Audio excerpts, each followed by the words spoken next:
Forward ગામમાં મને જાણવા મળ્યા મુજબ અહીંયાના દરેક સોસાયટીઓ અને દરેક બૂથના બીએલઓ મારી સામે બેઠા છે.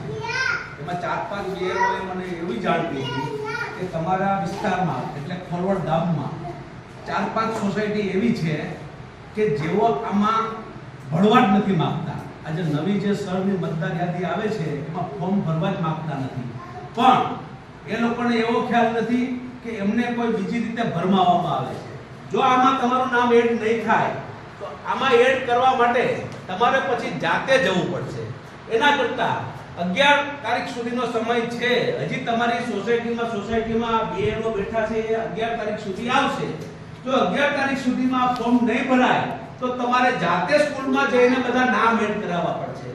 આ પુરાવો પણ તમારા માટે એક અગત્યનો છે. જો આ મતદાર યાદીનું તમારી પાસે જો વોટિંગ કાર્ડ નહીં હોય અને આગળ કોઈ કામ માટે કોઈ વોટિંગ કાર્ડ માંગશે તો તમારી પાસે નવું વોટિંગ કાર્ડ નહીં હોય તો તમારા કામમાં અવરોધ આવશે. માટે અત્યારે કામરેજ તાલુકામાં ગણતરી કરીએ તો 90% કામ પૂર્ણ થઈ ગયું છે. હવે 10%માં આવી જે 2-5 સોસાયટીઓ દરેક ગામમાં જે આવતી હોય એમને બીજી રીતે બીજા લોકો ભરમાવે છે કે આ ન કરો, આ ન કરો, પણ નુકસાન તમને જ છે.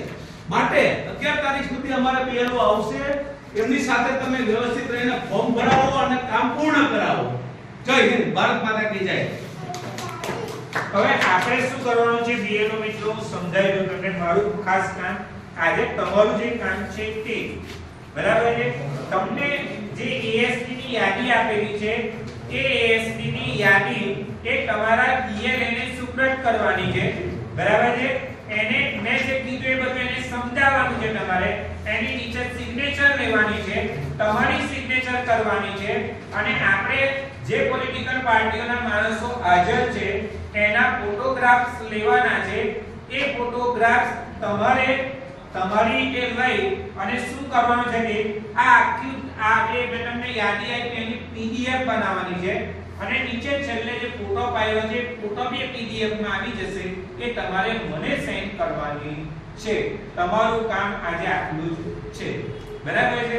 હવે આપણા જે પાર્ટીના માણસો હાજર રહે એ પ્રમાણે કામ આગળ ચાલશે. બરાબર છે. અને અમને એવું કહેવામાં આવેલું છે કે દરેક બુથની બીએલએ અલગ અલગ હોવો જોઈએ. હવે હું નાટે સિંગાર સાહેબને બધામાં જો ઊભા કરી દઈશ તો એ ની ચાલે એવું મને અત્યારે ઓફિસમાંથી કહેવામાં આવેલું છે. બરાબર છે. અમારા